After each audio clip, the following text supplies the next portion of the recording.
Welcome, hello, I'm Trisha Lemon and I am doing a series of videos and podcasts around the dreams I've experienced in terms of my Kundalini awakening and the journey towards the awakening the feminine.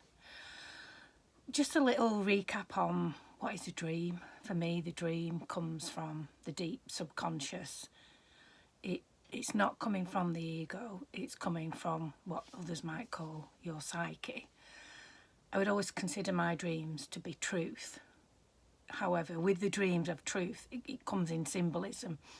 It's rare that there will just be a direct conversation as we might do in our kind of egoic world or how we communicate with others. So we need to remember that your dreams are symbolisms that come from way back, perhaps even before humans could talk. I don't know, making a guess on that one, but it's possible. Moving on to today's video, I am going to talk about Elvis Presley. I was going to take a quick look at my notes to remind myself. So Elvis Presley, this dream is quite fascinating to me because I love Elvis Presley. I've always loved Elvis Presley. And in this dream, I'm sat on a bench and Elvis Presley sat in front of me. And he's holding a very small child in his arms, and he looks to me and he smiles and he winks at me. Now, for me, as somebody who loves Elvis Presley, that's just would be the most amazing thing had that happened in real life. But in this dream, he acknowledges me. And after this dream, I wondered what that meant, and I kind of come to the conclusion that Jesus is the king energy, and therefore Elvis is Jesus to me. He resonates the Jesus energy. Now that sounds a bit off the wallish, but we have to remember that because dreams are dreams and they can move along with cultures and times, Jesus energy can be projected onto anybody. It doesn't actually have to be that image of a Jesus as perhaps we might see in the Bible or churches. So for me, Elvis is the Jesus energy. To me, he's a very beautiful man. He is a divine man. He brought an enormous energy to the world that lots of people, men and women, millions loved and adored him because he brought this unique energy that other people couldn't bring. And through his music and the way that he presents himself as a man, he to me, he is my Jesus, and he does actually occur in other dreams. Interestingly, after this dream, and I've thought about this and how you might connect with that Jesus energy and not assume he's going to come as this picture of Jesus. I was talking to a friend of mine, and I was explaining this dream to him, and he said that that a lot of men kind of project that image onto footballers, and we chatted further about it, and he said Eric Cantona would be an example of this man that other men adore. He has this king energy. If you watch Cantona, see how he moves around, or if you've seen the movie that he's been in, and this guy just absolutely adores Cantona. He has this unique energy about him that perhaps other men don't have, and so it's not just his energy, but it's the way he presents himself and how he actually brings that onto the football pitch. So for him, he could see that resonance through Eric Cantona, and I'm guessing perhaps a lot of men might do that with footballers.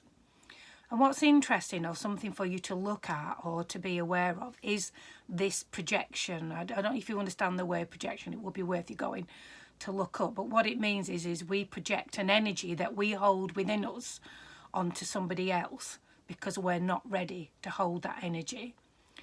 So you could say for a man who looks at Eric Cantona, he might see him as a king or this, just great man. That person who projects that onto Eric Cantona isn't ready to own that energy within himself, even though he does have it. And it's the same with the Jesus energy for me. I think there's a point where you have to be able to hold that energy.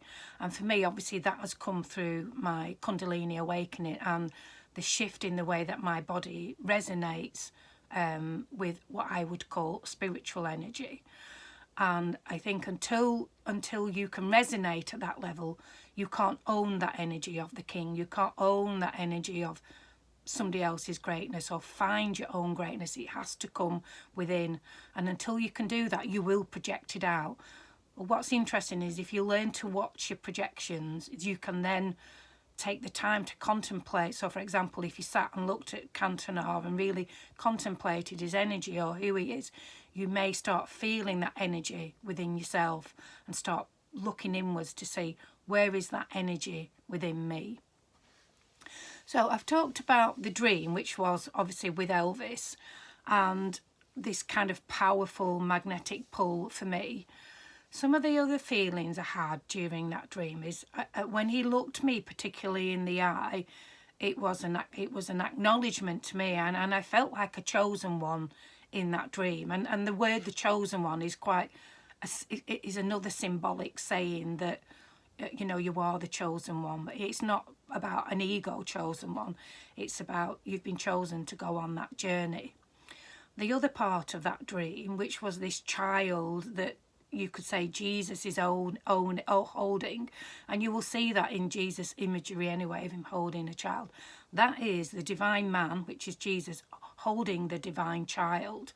And the divine child to me is innocence. It's the innocent me when I was born or came into this earth. It is my innocence. And I think that is something we all long to reconnect with, which is that innocence. So that's how I summed up that dream for me. So Elvis is a king. He has the king energy. He's magnetic. To me, he resonates at the Jesus energy level. The singing to me, the looking at me is that connection with Jesus and me resonating at that level, or the Jesus energy, and the child is the divine child. Another dream I had, I'm just going to add this on to the end because I have had a few dreams with Elvis in it. And when I say Elvis, obviously I mean in Jesus.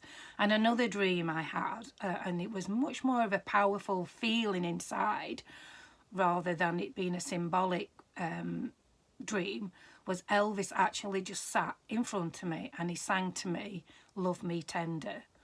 And again, I really could never explain what that feeling felt like, but it just was, even now thinking about it, sends shivers through me because it was such a beautiful song to be sang personally to me, that deep love of Jesus loving me. And after that dream, actually, I was quite upset when I woke up, because to feel that power of that love in a dream and not ever have felt that kind of depth of love in real life deeply upset me. I was really upset about it. Like, I was crying to myself that I'd never felt that kind of love in my life. And the depth of that love comes from the Jesus energy. I wanted to share that because that's dream number 2 with Elvis, and it does occur a bit further down the line. So yeah, there you go. Today's dream of awakening. And whilst that's not the feminine, that is, for me, felt like the beginning, when I look back, is the beginning of the rising of the divine masculine in me. Jesus is the divine masculine, and he is beginning to awake in me. And through my journey of awakening, for me, there's clearly a path of rising into the divine masculine and then descending into what I would call the dark feminine. But I'll come back to that another time because I'll take you on that journey. Thanks for listening. If you do want to get in contact or find out more about my dreams, you can find me on my Facebook page, which is Patricia Lemon, or feel free to email me on lemon_energy2003@yahoo.co.uk. Go and have a look at your dreams. Bye for now.